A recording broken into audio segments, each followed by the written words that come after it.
Ličkih jezera. Sjeća me na Uskrs domovinskog sna.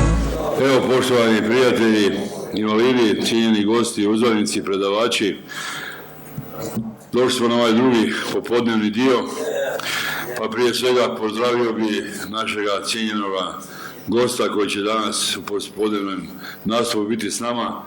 To je profesor dr. Ante Nazor, ravnatelj Hrvatskog memorijalno-dokumentacijskog centra Domovinskog rata.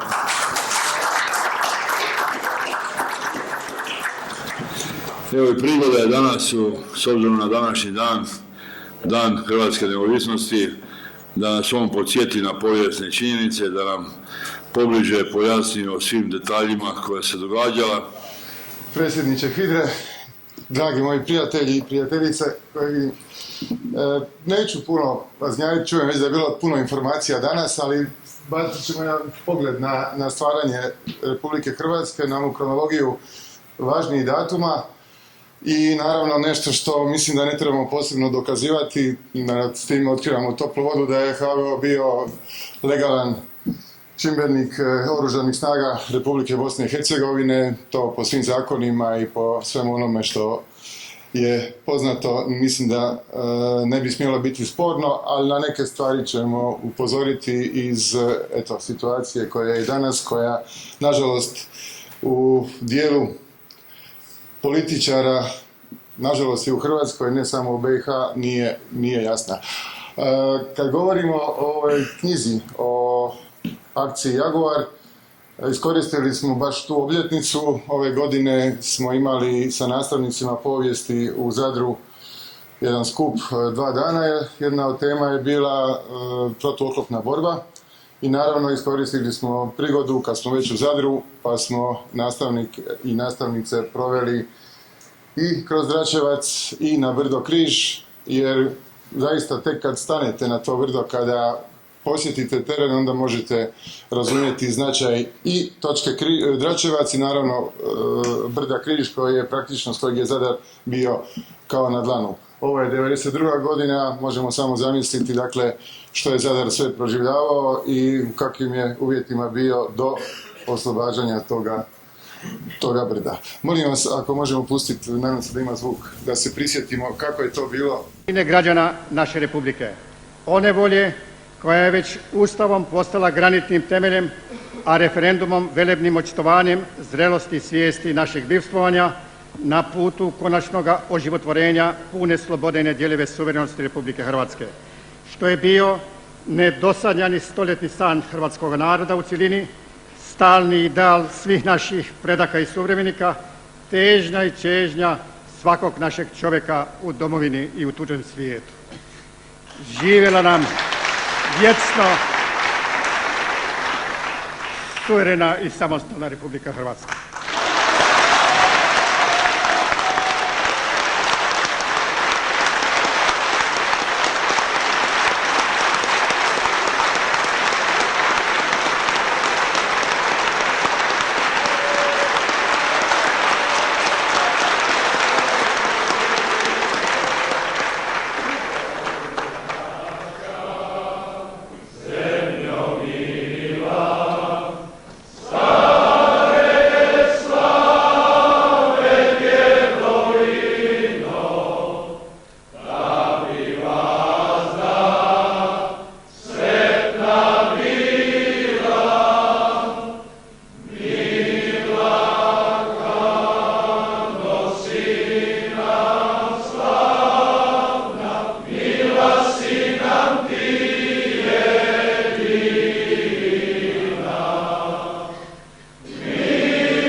Gospođe i gospodo zastupnici, stigli smo do najsvečanijega trenutka i zvona su se upravo oglasila.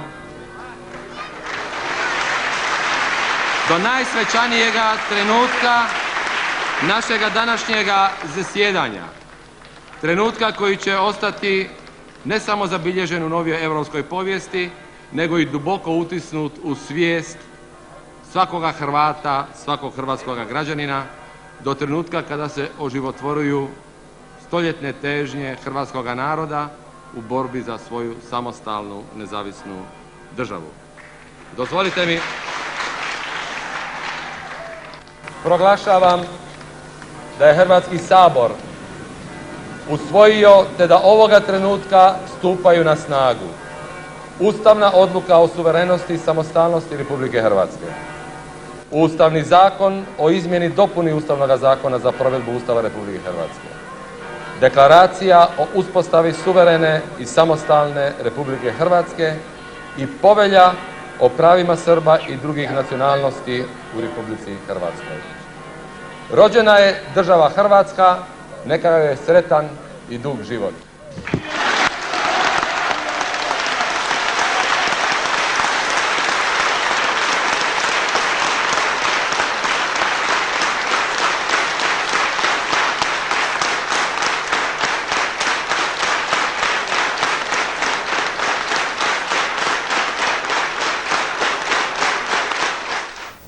Evo, tako je to izgledalo 25. lipnja i u ovom događaju koji je zaista ispunjen emocijama, možda jedan samo mala primjedba na zadnju rečenicu predsjednika Hrvatskog sabora Žarka Domljana, rođena je Hrvatska država. Kada sa studentima razgovaramo o tome, uvijek postavim pitanje je li rođena država Hrvatska? Je li od nas počinje povijest ili hrvatska povijest ima svoj kontinuitet, kao što je uostalom i naglašeno u izvorišnim osnovama Ustava Republike Hrvatske od ranog srednjeg vijeka do danas. I to treba uvijek naglasiti. Rođena je suvremena država Hrvatska, rođena je Republika Hrvatska, ali 1991. godine nastavlja se nešto što je postojalo i nekad ranije. I sad u svim tim datumima, kronologijama, odmah na početku treba reći pogrešno je bilo to što se Dan državnosti mijenjao. I to je ono što je zbunilo najveći dio javnosti. Međutim, kad govorimo o nove povijesti, uvijek treba naglasiti, to je jedan proces koji ima nekoliko važnih datuma. I sve bi ih trebali znati i svi su gotovo jednako važni, ali tek od današnjeg dana mi smo neovisna država. Jer donesena je ustavna odluka o suverenosti i samostalnosti.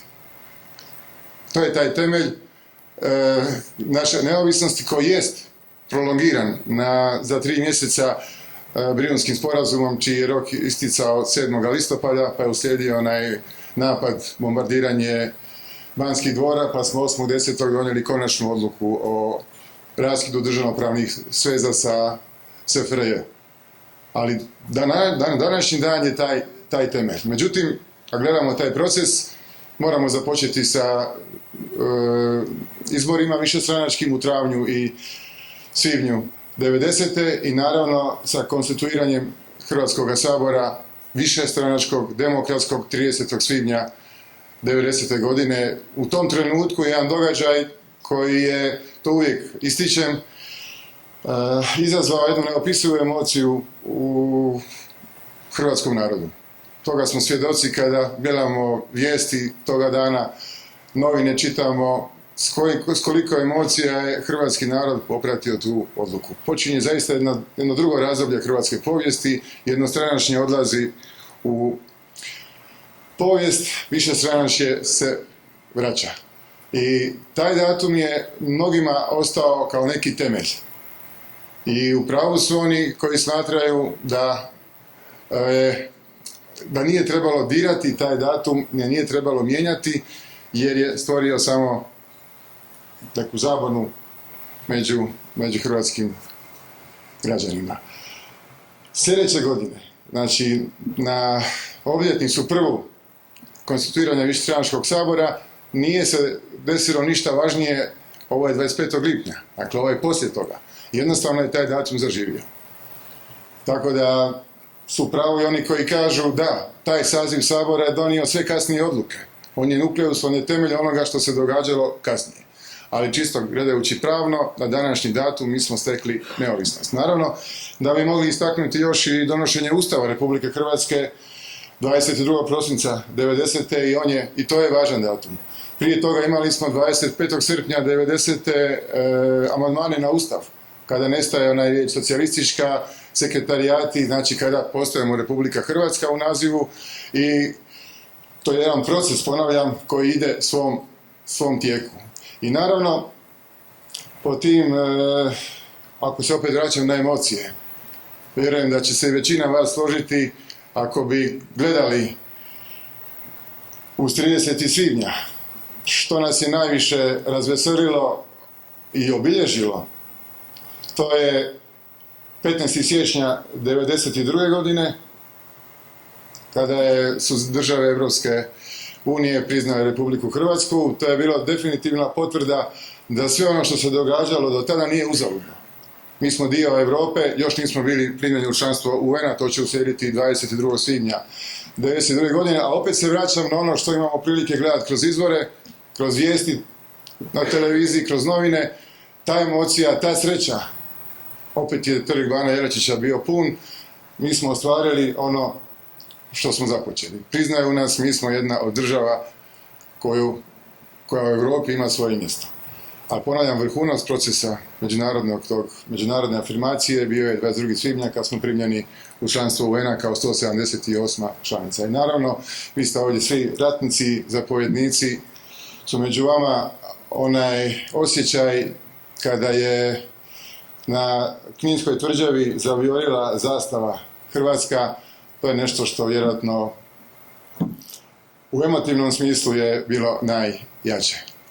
5. kolovoza 1995. godine, datum koji je na neki način dan pobjede, iako je još trebalo odraditi do kraja operaciju Oluja, trebalo je izaći na hrvatske granice i naravno trebalo je osigurati opstojnost hrvatskog naroda u Bosni i Hercegovini. Taj dio rata još nije bio gotov, ali ako ćemo govoriti o zastavama na kraljevskim gradovima, onda u svakom slučaju kad govorimo o tim simbolima treba istaknuti 13. rujna 1995. godine kada je zastava hrvatskog naroda u Bosni i Hercegovini zavijorila na drugom kraljevskom gradu Jajcu u Bosni i Hercegovini. Ostala je još operacija Južni potez, ali na neki način ta dva grada, Knin i Jajce, nešto je što bi trebalo biti u našoj svijesti, prije svega što bi trebalo ostati u pamćenju naše djece kada završe proces školovanja. Ovo vam ne govorim na pamet, imali smo dugotrajnu borbu da bi kurikul povijesti obuhvatio nacionalnu povijest. Da bi naša djeca zaista u školi osnovnoj i srednjoj prošli hrvatsku povijest od ranog srednjeg vijeka do Domovinskog rata. Prema onome što je trebalo biti u vrijeme ministra Jovanovića, to je da imate pet tema, od koje su 3 međunarodne, 2 domaće i teoretski mogli se doći do Domovinskog rata, a da imate sve opće, a ne nacionalne teme. Tek je Domovinski rat treba biti obvezan, ali što naša djeca mogu razumjeti, evo, o Hrvatima u Bosni i Hercegovini, ako o tome nema govora tijekom školovanja. Danas je kurikul takav da, ponavljam, ima taj kostur koji je obvezan i da od početka do kraja školovanja, kad se završi taj proces obrazovanja, naša bi djeca trebala imati osjećaj ne samo prema političkim granicama, nego i prema etničkom prostoru na kojem žive Hrvati. Mogu vam plastično predočiti koliko je percepcija u Hrvatskoj u zadnjih 100 godina smanjena u odnosu na taj prostor koji je i hrvatski. Ovdje mislim na Bosnu i Hercegovinu. Mi imamo naš centar smješten u jednoj od najljepših zgrada u Hrvatskoj, to je bivša sveučilišna knjižnica, sad je to Hrvatski državni arhiv. On je nastao, počeo se graditi 1912. završen 1913. i oslikan je. U predvorju te zgrade, to je secesijska umjetnost, 5 je slika oslikanih 5 gradova. Dosad je kod nas prošlo sigurno 1000 djece, srednjoškolaca, čak i turistički vodiči.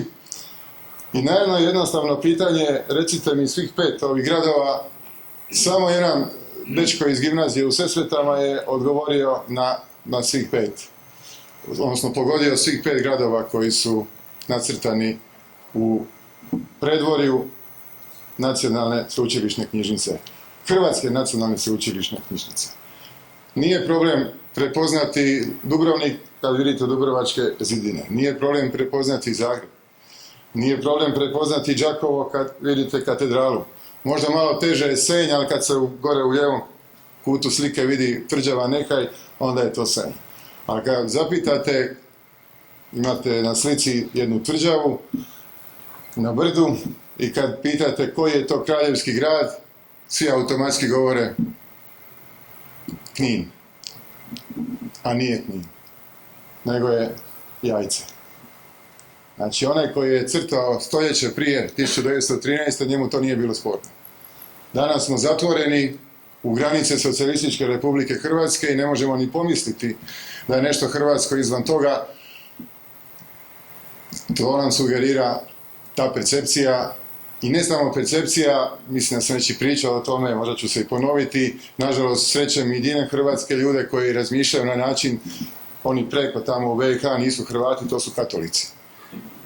I to je to što nam je baštinila druga Jugoslavija i to je ta razlika između onoga koji je oslikavao prostor Hrvatske nacionalne sveučilišne knjižnice 1913. i ljudi koji sad dolaze i ne mogu ni pomisliti da je nešto hrvatsko, a da nije u Hrvatskoj. I reći ću i hrvatsko, dakle i Hrvatska i bošnjačko-muslimanska i srpska i Bosna i Hercegovina. To je nešto što naša djeca moraju shvatiti kad završe taj proces školovanja. Kad govorimo o ovom datumu, 25. lipnja, ovdje bi istaknuo i povelju o pravima Srba i ostalih nacionalnih manjina i ona dokazuje da Srbi nisu imali razloga za oružanu pobunu, nisu imali razloga za rat, sve se moglo riješiti razgovorom. Nema niti jedne važnije odluke hrvatske vlade, a da u njoj nisu spomenuta i prava nacionalnih manjina. Naravno, u procesu stjecanja prava za priznanje 4. prosinca 1991. godine prihvaćen je Ustavni zakon o nacionalnim manjinama.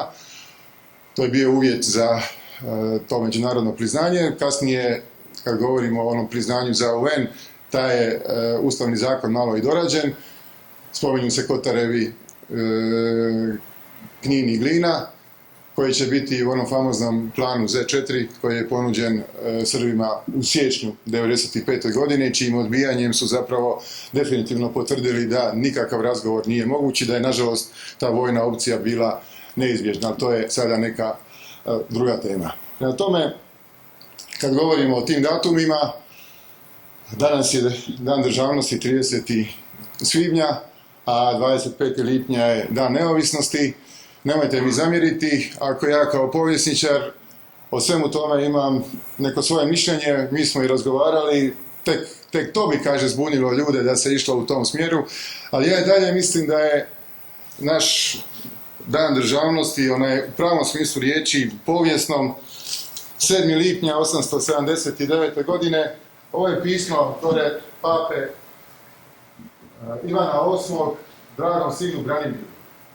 Ono je napisano 7.6.879. godine i u njemu je papa blagoslovio njega kao vladara, zemlju kojom vlada i narod kojim vlada.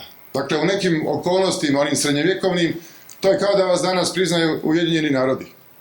To je dokument koji je originalan, autentičan, nije falsifikat i to je ono što je u skladu sa izvorišnim osnovama Republike Hrvatske. Mi nismo od jučer, naša je povijest tisućljetna i imamo se pravo pozivati na te dokumente. To je jedan kontinuitet hrvatske državnosti koji je možda u jednom malom trenutku bio prekinut u prvoj Jugoslaviji kada Sabor nije djelovao, ali praktično, dakle, taj dokument potvrđuje tu 1000-godišnju državotvornost koju mi Hrvati imamo. Neko će reći zašto nije 4.3.852. kad je Trpimira darovnica koja je isto dokument koji je važan, ali ovo ima međunarodnu težinu jer ovo je potpisao papa Ivan Pavao VIII. To su neke stvari o kojima smo raspravljali Inače, predsjednik Tuđman je često citirao i često se pozivao na to pismo. Mi smo ga predavali i na Hrvatskom vojnom učilištu, bio je i u onom priručniku za dočasnike i časnike, tako da mi je žao da taj datum nije zaživio, jer je duboko u povijest, jer ne bi trebao biti sporan nikome u sadašnjosti, a ponavljam, naglašava našu 1000-godišnju povijest. Danas je tako kako je i to treba poštivati i ponavljam, nije bez razloga. 30. svibanj, vraćam se na one emocije, vraćam se na onu prelomnicu, jer to je sigurno prelomni događaj u hrvatskoj povijesti, višestranački sabor, nešto o čemu su generacije sanjale i to se i ostvarilo. I ne mogu razumjeti one koji taj datum svode samo na pečenje volova, janjaca, na neke derneke i smatraju da je to isključivo HDZ-ovski datum. Pogledajte Trg bana Jelačića, ne vjerujem da su ga ispunili samo HDZ-ovci. Ono je bio događaj koji je hrvatski narod prihvatio kao nešto veličanstveno. I nemojmo se tome rugati i nemojmo to zanemarivati. Zato sam i namjerno spomenuo nešto što je pravno, ovo kad gledamo u smislu samostalnosti, ovo je ustavna odluka, dakle to ima posebnu težinu, ali neke stvari kroz povijest se gledaju i kroz emotivnu težinu. A to je taj datum, to je 15. siječnja 1992. i to je naravno 5. kolovoza 1995. godine. Nešto slično smo imali kada se donosio ovaj blagdan vezano za sjećanje na žrtvu Škabrnje i Vukovara, odnosno Vukovara i Škabrnje. 18. studenoga je nešto što je zaživjelo u narodu, ali činjenica je da je 20. studenoga zadnja veća skupina branitelja u Vukovaru se predala, da je taj otpor trajao još i 19. I ponekako gledajući sad kao povjesničar, to bi bio datum koji bi možda bio prikladniji, ali u tim razgovorima i raspravama, upravo da se ne dogodi opet neka zabuna, ostali smo na 18. studenom, s tim da je u zakon uneseno da je taj zadnji otpor prestao 20. ujutro u jutarnjim satima. Uostalom, u tim jutarnjim satima su izvedeni ranjenici i počinjenje toga dana 20. počinjen i pokolj na Ovčari. Kad smo već kod datuma, 22. lipnja je datum koji obilježavamo kao dan antifašističke borbe. Neki dan smo imali polemike, rasprave, razgovore. To je datum koji je predsjednik Tuđman uvijek treba gledati u povijesti, okolnosti u kojima se donose neke odluke. Lako je biti 20-30 godina poslije general i govoriti o nečemu. Treba uvijek događaj gledati u onom kontekstu u kojem su se oni događali.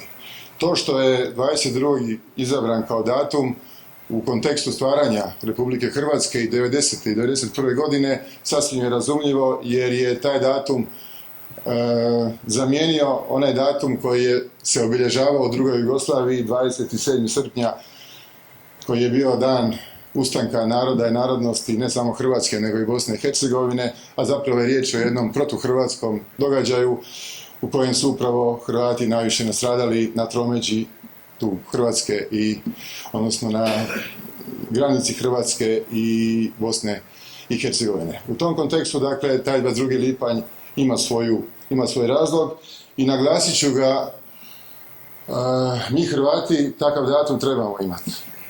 Međutim, imamo nešto što je izvorno i što je korijenski opet dublje u povijesti. Hrvati su se prvi u Europi suprotstavili fašizmu. Imamo Labinsku republiku 2. ožujka 1921. godine i Proštinsku bunu koja je počela u veljači, obe su ugušene u travnju. 21. godina službeno fašisti nisu na vlasti, ali fašističke škvadre već djeluju po Hrvatskoj Istri. To je nakon Rapalskih ugovora kojima je kraljevina SHS predala taj dio Italiji. U opasnosti je hrvatski jezik, zabranjuje se i Hrvati, seljaci toga kraja i rudari bune se i zapravo to je taj prvi otpor u Europi koji je pružen fašizmu, pa treba razmisliti i o tom datumu i o tim danima kao nečemu što je autentično, što je temeljno i što je hrvatsko u toj Istri. I što je još vrlo važno, nije opterećeno ideologijom kojim je još uvijek opterećen i ovaj datum 22. lipnja 1941. godine.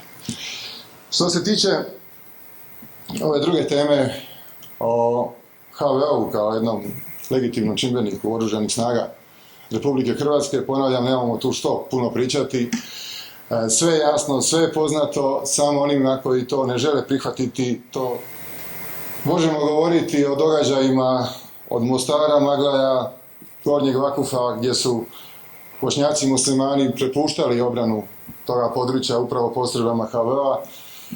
Možemo govoriti o 21. srpnju 1992. godine kad je bio sporazum o prijateljstvu i suradnji koji je potpisan ovdje u Zagrebu. Samo se nije moglo do kraja govoriti o toj vojnoj suradnji. Na pitanje Ali Izetbegoviću, imate na YouTube-u, Merlić je radio emisiju navečer, zašto? Alija Izetbegović je pokušao to opravdati da bi Srbi to krivo shvatili, da bi to bilo, da to još nije vrijeme. U svakom slučaju, praktično taj vojni dio suradnje neće zaživjeti u onom pravom smislu riječi sve do Splitskog sporazuma 22. srpnja 1995. godine. Ali niz sporazuma koji je u tom razdoblju u međuvremenu potpisan jasno govori da su i armija Republike BiH i HVO legalne snage, legalni čimbenici, ponavljam, sastavnice legalne oružanih snaga Republike Hrvatske. Imamo 20. travnja 1993. sporazum u Zenici, imamo 25. travnja taj isti sporazum potvrđen u Zagrebu, imamo čitav niz zakona i akata koji potvrđuju tu ravnopravnost i legalnost HVO-a, zakoni o obrani Federacije Bosne i Hercegovine i tako dalje. Ja ću ovdje pročitati samo jedan od tih zakona, Zakon o pravima branitelja i članova njihovih obitelji. Citiram: braniteljem u smislu ovoga zakona smatra se pripadnik armije Republike Bosne i Hercegovine, Hrvatskog vijeća obrane i policije, nadležnog tijela unutarnjih poslova, u daljem tekstu oružane snage, koji je sudjelovao u obrani Bosne i Hercegovine u zagradi početak agresije na općinu Ravno od 18. rujna 1991. do 23. prosinca 1996. godine, odnosno do prestanka izravne ratne opasnosti i koji je demobiliziran rješenjem nadležnog vojnog tijela. Dakle, ne želim uopće ovdje dokazivati nešto što ne treba dokazivati, ali želim upozoriti na jednu dimenziju zaborava, jednu dimenziju prekrajanja povijesti. Neću reći zaborava u smislu da je to nešto što je logična posljedica nekog vremenskog tijeka, nego namjernog zanemarivanja činjenica. Na slučaju Bihaća možemo prikazati prije 2 godine izjava Džaferovića, člana predsjedništva Bosne i Hercegovine, u kojoj kaže da nije bilo Bihaća, ne bi bilo Republike Hrvatske, jer je Bihać spasio Republiku Hrvatsku. Zamjena teza klasična.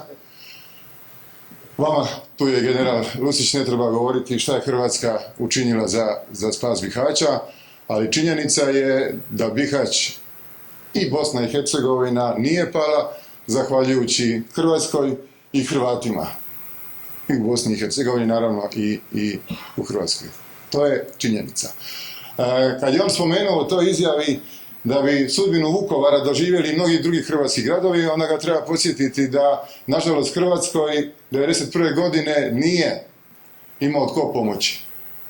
Međunarodna zajednica je dugo taktizirala, embargo na izvoz oružja na područje bivše Jugoslavije uveden je 25. rujna 1991. godine u onim okolnostima kada je Hrvatska razoružana odmah nakon što su bili poznati rezultati višestranačkih izbora, praktično, dakle prije konstituiranja Hrvatskoga sabora, u onih tjedan dana, praktično 14. do 23. zapravo do 19. svibnja je gotovo svo naoružanje bilo pokupljeno. Održati se, obraniti se, bilo je čudo. U onom omjeru snaga u kojem NATO časnici Hrvatskoj nisu davali više od 2 tjedna. To je čudo i to je ono na što trebamo biti ponosni i što treba stalno objašnjavati kad gledamo te prve dane rata, tu 1991. godinu, pa pogledajte samo odnos snaga, pogledajte odnos međunarodne zajednice, pogledajte ko želi uopće Hrvatsku. 25. lipnja, kad je ustavna odluka donešena, niti jedna država na svijetu ne želi Hrvatsku. Vrlo jasno je ministru Rudolfu priopćeno da na večeru svečanu koju je zvao predstavnike stranih država, da neće niko doći jer su dobili jasne instrukcije o svemu tome. Dakle, Vukovaru nije imao ko pomoći, čudo je da je opstao 3 mjeseca u takvoj opsadi i čudo da je Hrvatska preživjela 1991. godine. Tu ide sva slava i sva hvala svima onima koji su tada imali snage, hrabrosti i znanja, jer bez toga nije išlo, da se suprotstave i da obranimo Hrvatsku. Dakle, to je ta zamjena teza o tome šta se događalo na ovim područjima i mene posebno intrigira slučaj Mostara, jer sam imao i neka iskustva koja su mi neobjašnjiva. Danas kada razgovaramo ko ljudi s nekim argumentima, da percepcija još uvijek je jača od snage argumenata. Mostar je jedan od gradova gdje je tadašnja skupština općina, predstavnici u tom vijeću skupštine općina su predali vlast HVO-u, odnosno obranu grada HVO-u. Mislim da je odnos snaga bilo 4 Hrvata, 3 muslimana, ali svi su koji jedan podržali da će HVO obraniti i je obranio Mostar. Je samo samostalni bataljon, pa ne, muslimanski. I možda ništa bolje nego pismo jednog od članova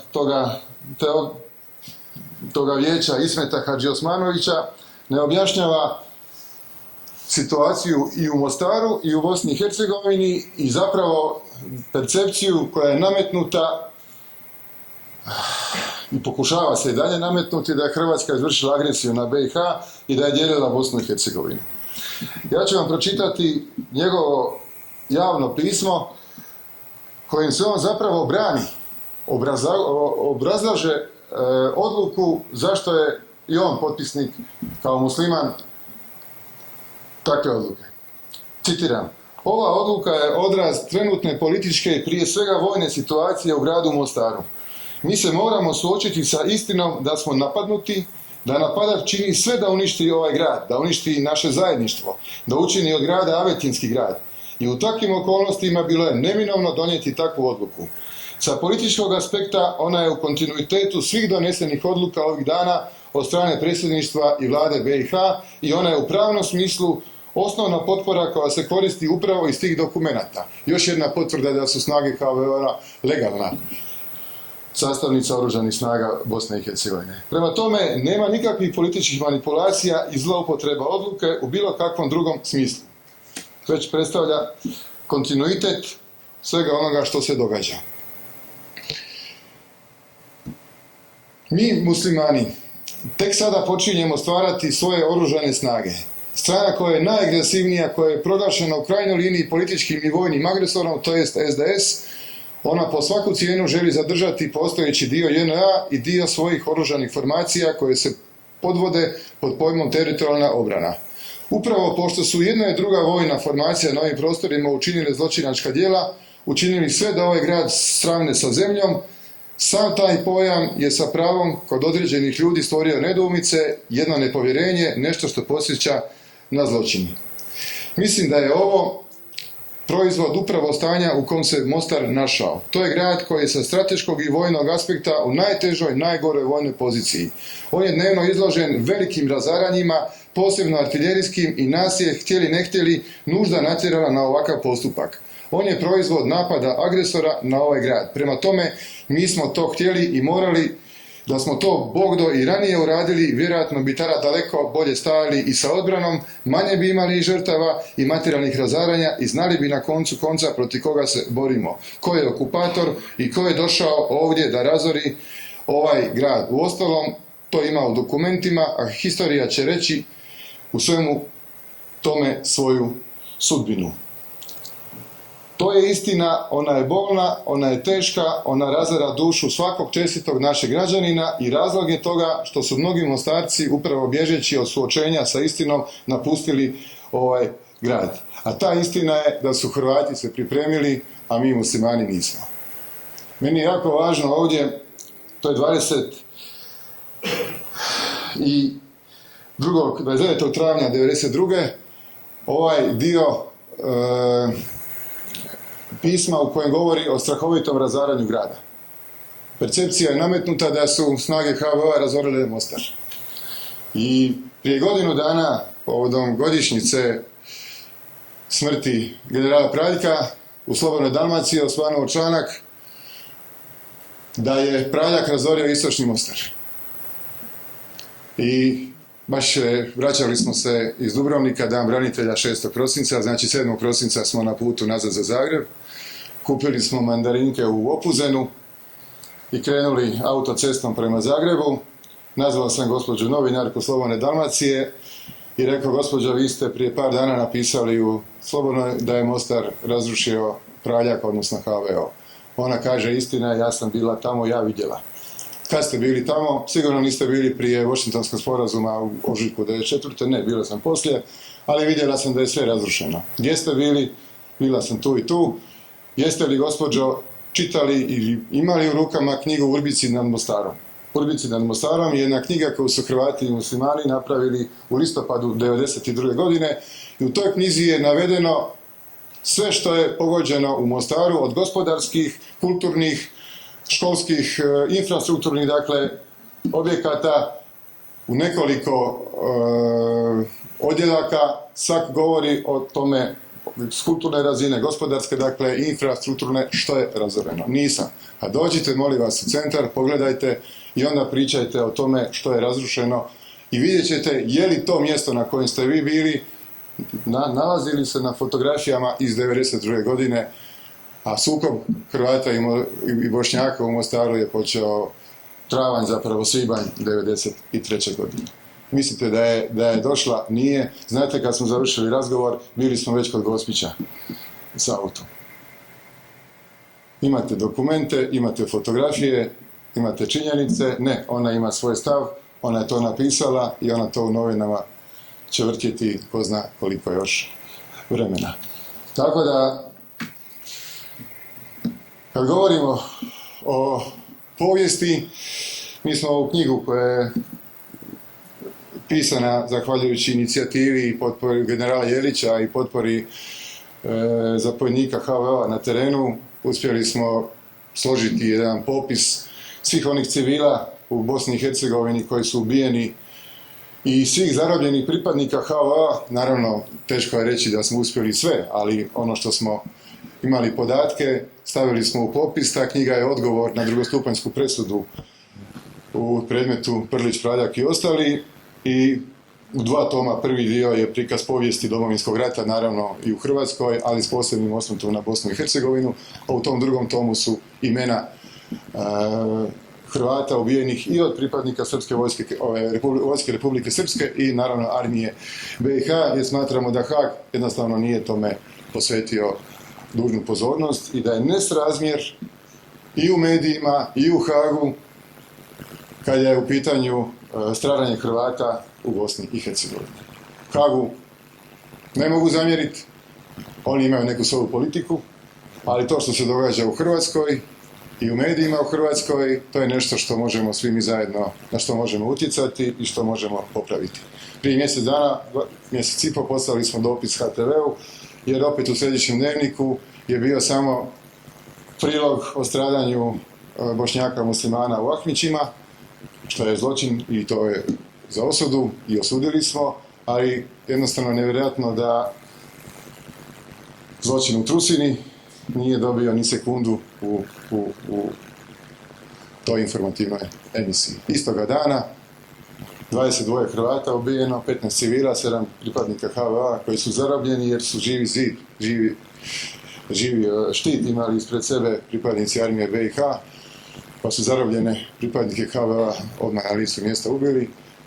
Nažalost, o tome se malo priča, tako da je ta percepcija ovakva kakva je. I rezultat svega toga je danas, kad gledamo te političke okolnosti, da je vrlo teško nametnuti ili promijeniti tu percepciju koja je stvarana dugi niz godina nametanjem netočnosti ili potenciranjem žrtava samo jednog naroda, a zanemarivanje žrtava drugog naroda. Imali smo vrlo tešku situaciju dok smo djelovali u vrijeme, to ću reći otvoreno, gospođe Vesne Pusić. Mnoge stvari, mnoge inicijative koje su prolazile iz bošnjačkih redova nismo mogli reagirati, Ministarstvo vanjskih poslova apsolutno bilo tu pasivno. Cijela ta percepcija, sve ovo građanska država BiH, cijela ta priča koju danas zastupa i Njemačka vodeća scena je nažalost kompatibilna tada s tadašnjom politikom koju je provodila tadašnja ministrica Vesna Pusić. Da ne govorim o optužbama za agresiju na Bosnu i Hercegovinu Hrvatske, to su stvari s kojima se naravno ne možemo pomiriti, koje možemo jasno argumentirati. S tim ću završiti, ali ponavljam, sve je to poznato. Dogovor u Karađorđevu utemeljuje svih tih kasnijih percepcija podjele BiH, agresije navodne Hrvatske na BiH. Kakav je to dogovor kada je nakon toga Hrvatska u ratu sa srpskim snagama razorena, trećinu okupirana? Kakav je to dogovor Hrvata i Srba o podjeli BiH kada u travnju mjesecu 1992. godine najžešći otpor pružaju upravo hrvatske snage od Bosanske Posavine do Livanjske bojišnice dole prema Neumu? Kakav je to dogovor? I na kraju priče, kad govorimo o tim legalnim snagama i dokumentima, upravo Splitski sporazum. 22. srpnja 1995. godine jedna od točaka Splitskog sporazuma je molba Republike Bosne i Hercegovine i Federacije Bosne i Hercegovine hrvatskim snagama da poduzmu sve da se pomogne prije svega u deblokadi Bihaća. Kakav je to agresor ili kakva je to država koja zove agresora u pomoć, to su stvari, to su činjenice na koje stalno upozoravamo. Jesu u našim školama sada, ali nažalost još puno će trebati raditi da se ta jedna percepcija koja je nametnuta i vani i u medijima, da se promijeni.